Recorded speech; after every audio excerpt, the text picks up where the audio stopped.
Okay, thank you. Good morning, everyone. Thank you all for coming. I noticed that in San Jose and here, a lot of people showed up. It's like, are you trying to tell me something? Is our last goodbyes or something? This is the last weekend I'm here.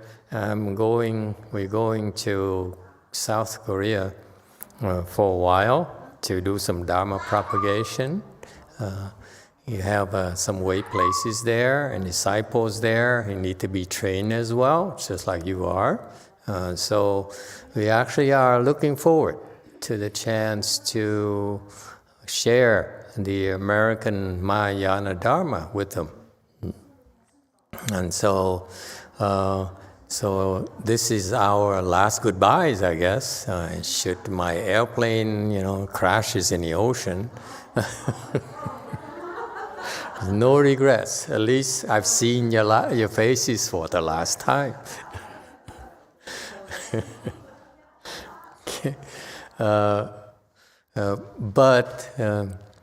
But I'm actually eager and look forward to sharing our American Mahayana Dharma. Actually, we're at the phase now where we're clear about our identity. In the marketing, it's called branding. It's no longer Chinese Mahayana, but this is our American style of Mahayana. So I think we're going to be, from now on, forging on that identity as you find out more and more as we make it clearer and we learn more about how to do a better job propagating this. But I can tell you, it's even Pureland. Clearly, I looked at Asian Pureland Dharma door when I first started. I felt that it was terribly lacking in substance. The Pureland Dharma door, the way the Asians practice it, is actually very poor. So that poor in what sense? Poor in the sense it's become a superstition thing where the Asians believe it because by tradition, because out of desperation, a lot of elderly Asians are desperate in getting to the Pure Land. They have no clues on how to do that. Okay, and the only thing they have is a bunch of monks and nuns going around saying, recite Buddha's name, I will help you get to the Pure Land. I will send you to the Pure Land. And it is wrong for the monks and nuns to do that. That is called being untrue. Because in America, in American style, it's about performance, about results. You don't make promises you can't deliver unless you lose credibility. And the Asian Pure Land Dharma is to the point where people can feel free to make promises because it's very hard to verify. Very few people can ascertain that people actually make it to the Pure Land or not. And therefore, since it's very hard to verify, no one talks about verifying it except for the last monk who talked about it was Master YongHua. You notice that? The prior generation of teachers. Master YongHua was the only one who talked about, he got to the Pure Land. And after he's gone, no one dare talk about it anymore. If you ask them, they will dance around it. If they're decent monks and nuns who will dance around it, avoid answering your questions directly. Or there's some, of course, monks and nuns who are ill-advised, who are not trained properly, he would open their mouth and speak nonsense.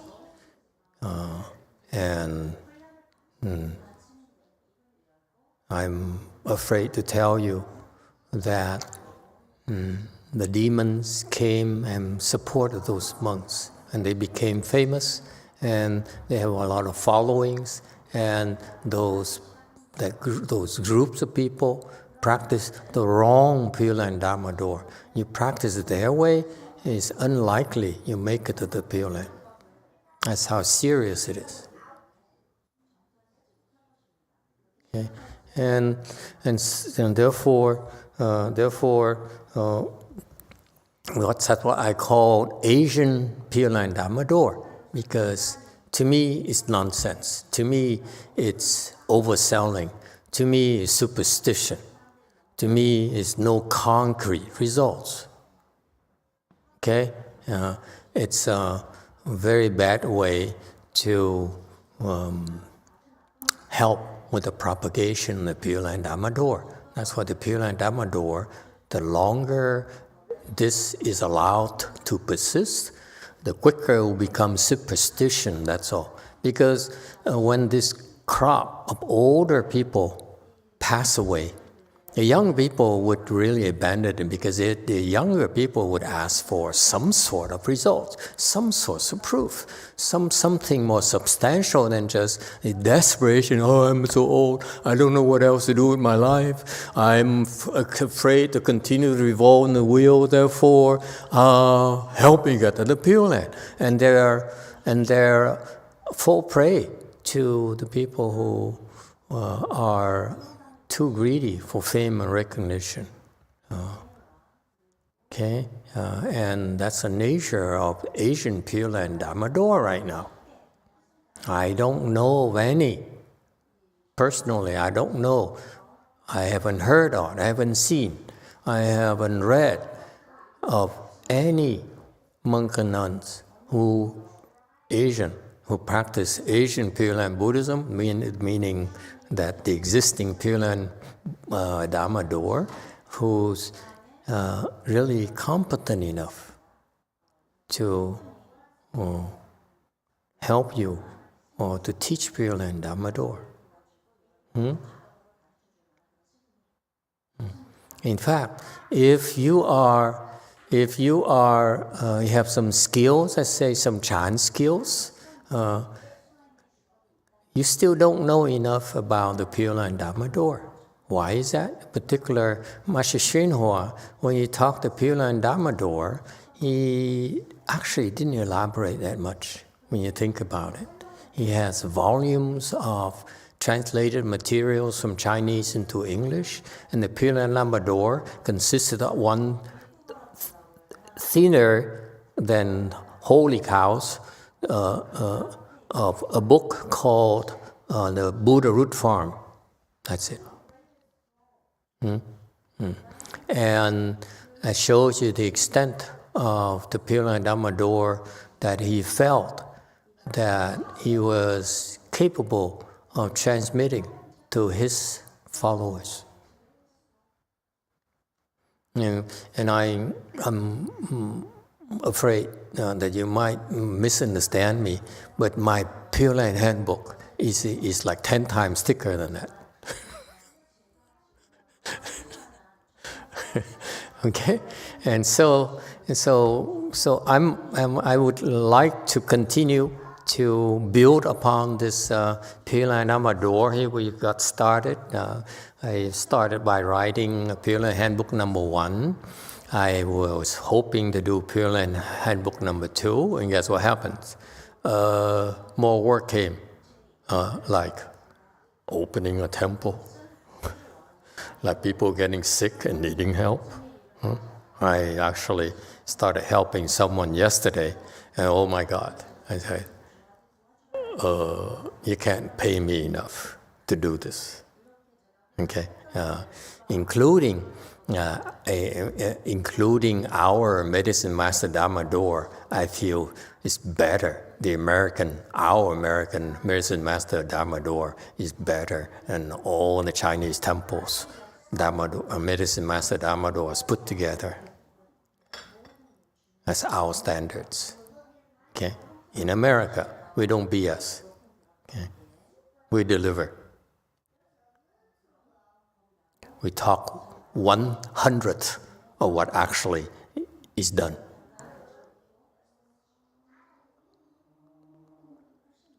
Yes, 8. Master, I was thinking, while you're gone to Korea, all of your lectures will be taped, am I right, for us? Because... Yes, there's a time difference. Time difference. So I was wondering, is there going to be a way that if we have questions during the month that you're gone, that we can get questions to you that then you can answer during the Dharma talk? Absolutely. Feel free. I'm hoping, actually I'm glad that you asked the question.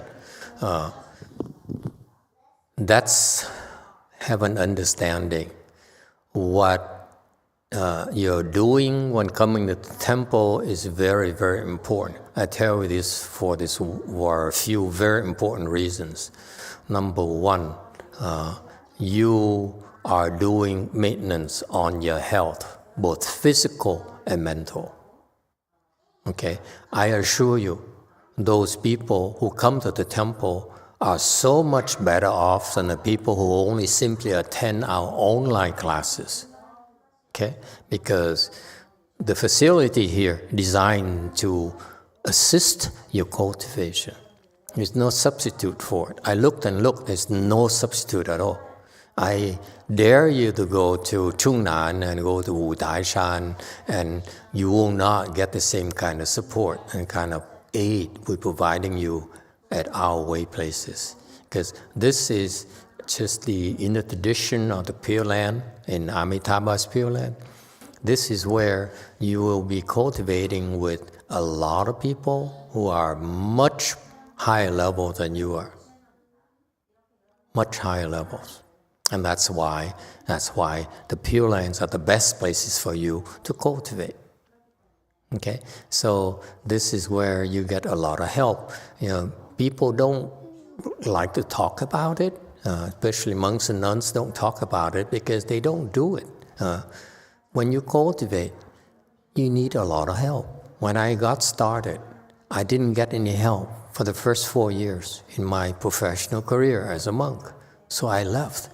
If I had help, if I got help, I would have not left, trust me. I'm very Americanized. As long as you produce for me, I will stick around. Okay? And so because of that, I made a promise to myself. When I open a way place, it's going to be better than those places. Because you're going to get help. You're going to not waste your time. You're going to waste your life. I respect you too much. I respect myself even more for not doing it. Okay? I mean, just common sense. And number 2, this is not spoken enough. I'll be blunt with you. We don't have time. We're very extremely busy. Okay? And therefore, unless you come and cultivate, we're not going to open the doors. Okay, so your coming here actually is helping keep the doors open so that others have a chance to come in, and just to offer incense to the Buddha or the bow to the Buddha. That's you're allowing them to plant blessings with Mahayana. That's how important it is, because there are very few places where you can plant blessings with American Mahayana, whether it's American Chan or American Pure Land.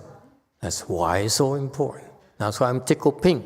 You know, we have a San Jose place where officially we can only admit 15 people beyond our personnel. Okay, and sometimes our personnel have a lot, you know. We have to bring in a lot of personnel to support, you know, the way place. But over there officially it's only 15 people, and I see it's almost full. And it pleases me to no end, because you're coming, their coming there is actually encouraging us to continue our propagation work. Okay, and that's the second reason. And number 3 is that we are now in the next phase of our propagation where we now taking care of second tier as well. First tier is those who cultivate. So we focus on training the people so that American style, stress is transfer of knowledge. Okay, it's not talk. I want to transfer my knowledge, my skills to you, so that when I'm done, I'm gone, I retire, hopefully soon. The medicine master Dharma is still very good, better than the others. Pureland Dharma also very good. Chan Dharma door is also very good. Okay, and so forth. I don't think you're going to be able to replace my sutra lectures for a while. Unless you go through we start doing comedian training. Okay, because my sutra lectures are known to be more entertaining than they are supposed to.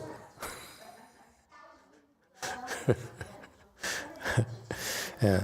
So anyway, so that's why what you do is, I hope that all of you will continue, let's say on the weekend, continue to come to the temple and practice, okay?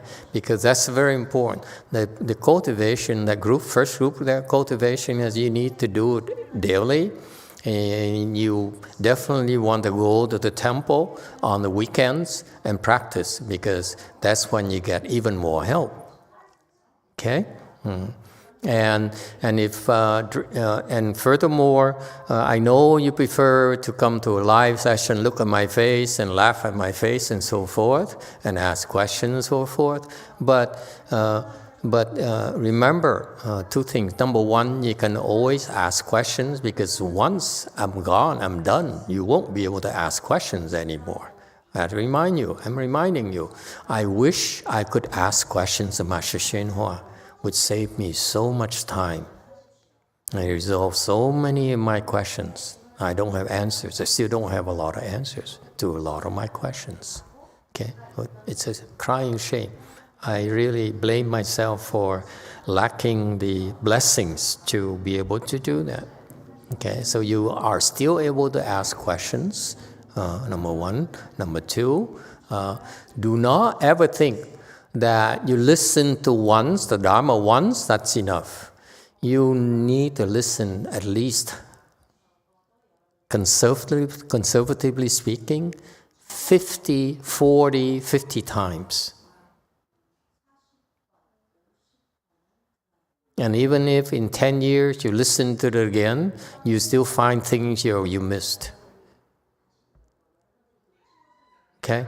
And so therefore, even though this is something that they don't have it over there at the Chinese side, because they play the tapes of Master YongHua's teachings, but no one answers the questions. Okay, and therefore people stop asking questions. How can you learn if you don't ask questions?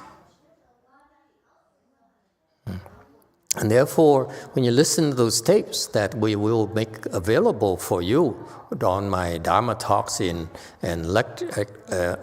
lectures in Korea, you have a chance to ask questions. So ask away, so that if you cannot do it live, you can submit the questions by email, and we can try to answer them at the earliest opportunities, so that the conversation goes on. Because I know that the answer provided to you are designed to help you progress a lot quicker. So don't think it's just for yourself; it's for everyone. Okay. And there's one thing that Master YongHua did, I am not sure I haven't been able to do yet, is I mentioned it earlier. There was a Taiwanese monk who's older, and he left the home life under Master YongHua, which is unusual, because only Master YongHua would allow people who's older to leave the home life. Because in Vinaya, once you pass 60, you can't leave the home life. Only Master YongHua allowed his disciples become monks even past 60. Okay, and that's the case right now. His disciples would not dare break the Vinaya because you have to bear the responsibilities. Okay, and so he left the home life later in life, and he recited the Buddha's name. That's all. He left him alone. When you're older, you can do as you please as a monk, and in his system, and he's able to reach fourth stage arhatship. So I wish that you, left home people and lay people who are older, can do that as well. Okay, and of course, the abbot here is way beyond that. I'm hoping for more lay people. Okay, to do that, because reciting Buddha's name is such a wonderful Dharma door. You simply recite the Buddha's name when you have a chance, walking down the lunch hall, going to the toilet. Yeah, you can recite the Buddha's name. Don't stop. Okay, so yes, definitely. I wish that you can continue to practice this reciting Buddha's name Dharma door with utmost sincerity. Okay, and to me, it's one of the kindest thing you can do. Practicing this reciting Buddha's name Dharma door, whether it's at work, whether it's at home, whether it's at the shopping center, it's tremendously beneficial for the living beings. I also taught you the tantras and so forth. That's for Dharma propagation work. But the Pureland Dharma door, all of you can pitch in and simply recite the Buddha's name wherever you go. Whether you see a dead animal on the freeway, okay, recite the Buddha's name 10 times. A little thing you can do that goes a long way towards helping them. Because how often can living beings have a chance to accrue blessings with the American Pureland Dharma door? I assure you, when you practice under our style and you recite the Buddha's name, our style, you are creating American Pureland blessings. It's a difference, huge difference. Any other questions? 8. Master, I just wanted to take a moment to read you some comments I received in regards to the relics exhibit in San Francisco. Okay. There's a website called Neighborhood Next Door, and San Francisco. In San Francisco, and I started introducing the temple to people that way about a month or two before the exhibit, just to let them know that there were monks and nuns there at the corner, and thanks for them for being kind to them and welcoming them. And I would write little things now and then as we got closer, I posted all the flyers. And then people asked me questions, how to get there, what to do. And then finally I just wrote and said, if you're just driving around and you've got a few moments, just come on in, and say hi. And several people did. So I've been corresponding with one of the neighbors. And she said, so nice to meet you at the relics exhibit. I was very impressed with the kind people there, and of course with the relics, and all the flowers and the fruits. It was nice to learn how to bow, but it will be a minute before my hips let me do lotus, ha ha. I hope your group keeps us posted for future events. I liked meditating with Sivali's relics on Monday before the official meditation. That night, I went home to an email that gave me a lot of hope for something. Who knows if it's related, but it sure was good timing for possible good news on something I really need to come through. And then in a later email, she said, I wish I could visit it every day because I need this kind of good fortune in my life right now. abundance and calmness over a very difficult situation. I'm glad to know that even a photo can help. And she said, very happy to hear that you had such a great response from the community. I would be interested in upcoming programs for sure. Thank you for the work that you do. And then I recommended, since we're still closed, that she could come to the little garden we have in front and sit on a park bench. And she said, you are so kind. Thank you for these suggestions. I may have to sit with the Buddhas and Sivali while I'm on the bench. I took many photos. I need to cultivate inner peace and strength despite life as I've known it for 30 years crumbling around me. Very nice. Very good. Actually, is that it? Oh, wonderful. Thank you for sharing it with us. And that relates to the second group of people we're trying to reach. Before, we were very selective. My attitude has always been that there's plenty of monks and nuns out there, and we don't want to compete with them. So they are taking good care of the Buddhist disciples, and there's a group where those people are neglected, meaning the people who can cultivate right now are not taken care of. So that's why we focus on those groups. And it turns out that for the next level, we need to also enlarge our sphere influence and make ourselves more available to the people who don't have time to cultivate. And they may not be able to do that now, but in the future they might, okay? Or they might know someone who wants to cultivate. And therefore, now we have the more facilities and more manpower. We want to include those and exactly in the spirit of what you said, making ourselves available, announcing ourselves to the communities, okay? So that's what we do. So it's very encouraging that people are responsive to that. I appreciate it. Okay. All right. Anything else? Okay. It's a joint effort. It includes all of us, left-form people and lay people. That's what the Chinese system has something called the 4-4 assembly.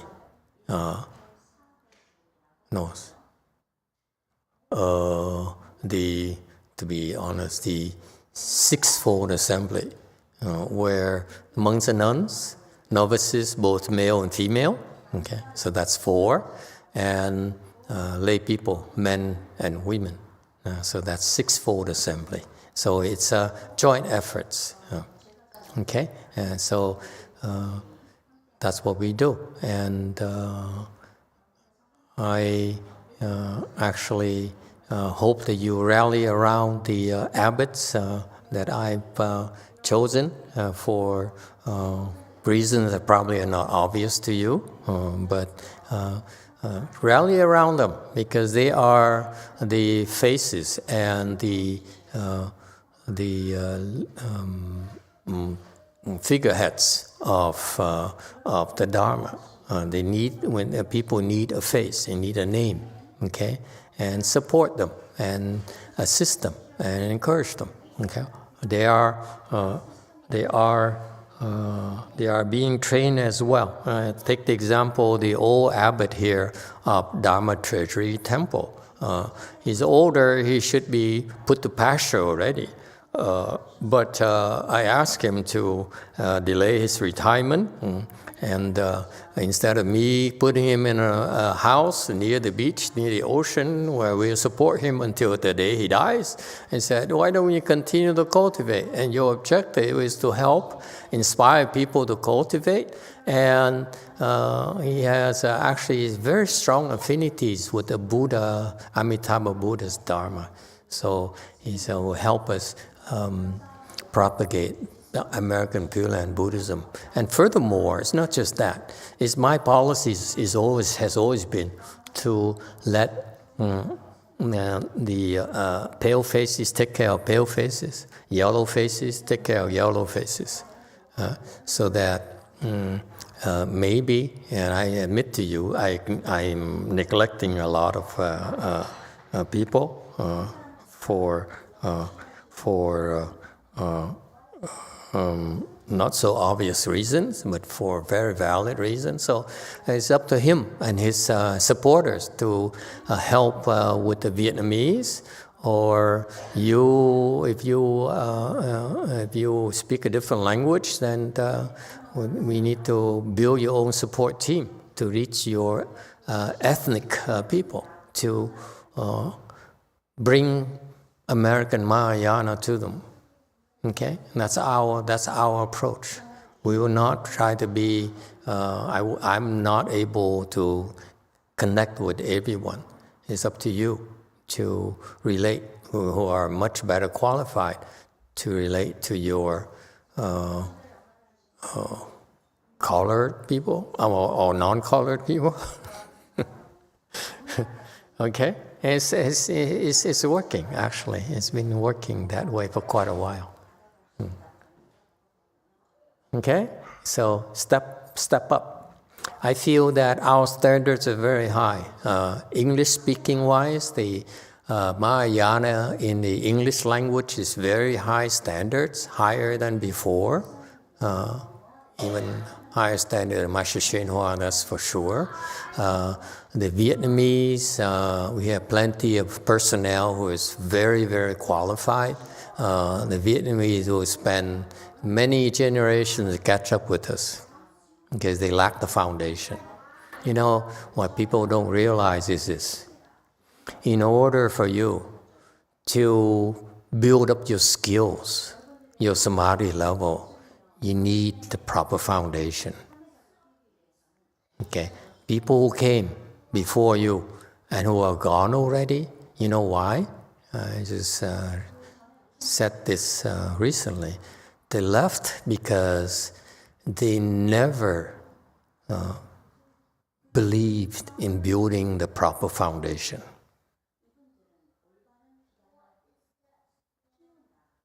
They came here to steal from me.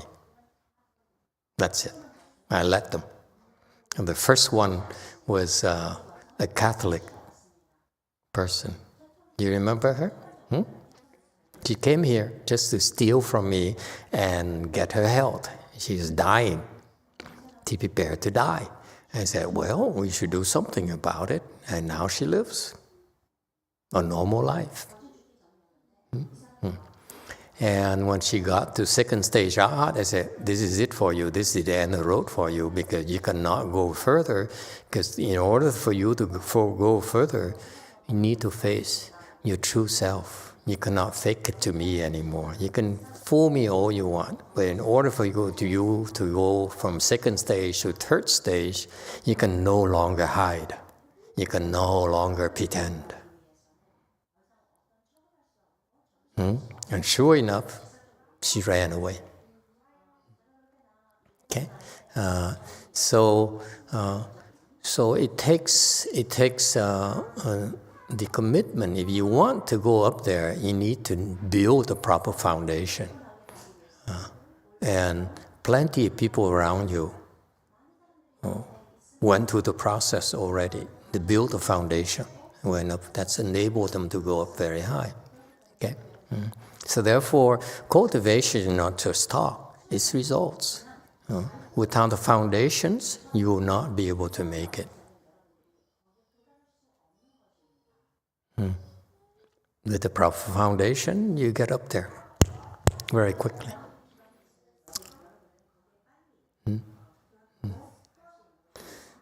Okay, any other questions or comments?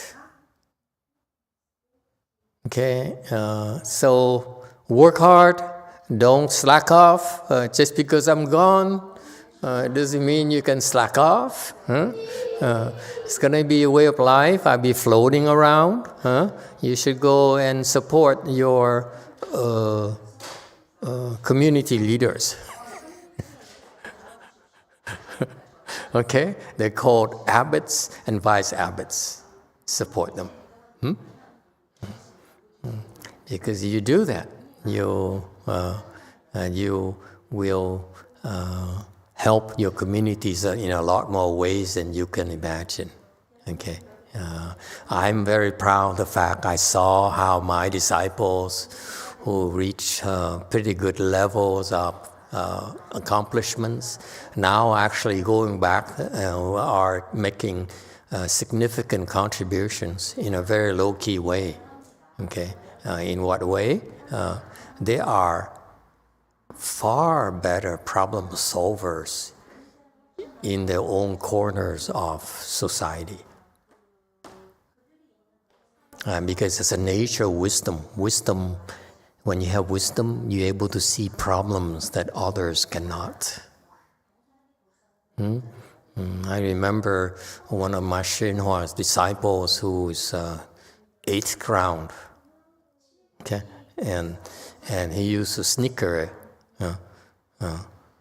at us. He says, "You are confused group of people," and they're very proud of their accomplishments. He's very proud because he looks around him and say, "How come monks are such low levels?" Okay? And even he feels that way about Master YongHua disciples as well. He look at them, really? This is all you got? And so he's very proud of it, and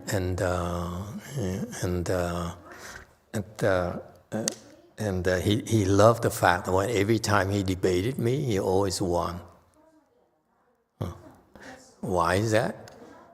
Okay, he's too stupid. How can you argue with a stupid person? Like Warren Buffett. How many times do you have to tell him, will you stop investing in companies and make money off those companies who are actually poisoning the world, like Coca-Cola? What's the matter with you? You have wisdom. What are you doing making money that way? That's a horrible thing to do. Coca-Cola, in my humble opinion, and don't call me, okay, they're poisoning the world, making money that way. Sodas are one of the worst things. It's poison. Anyway, and so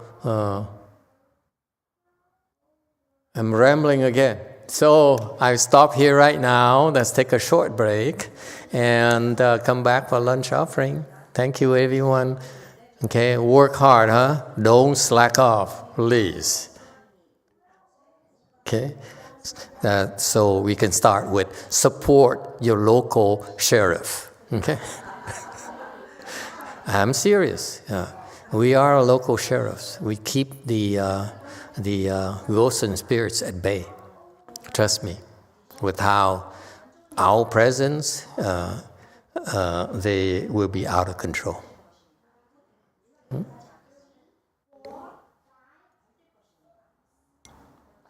Okay.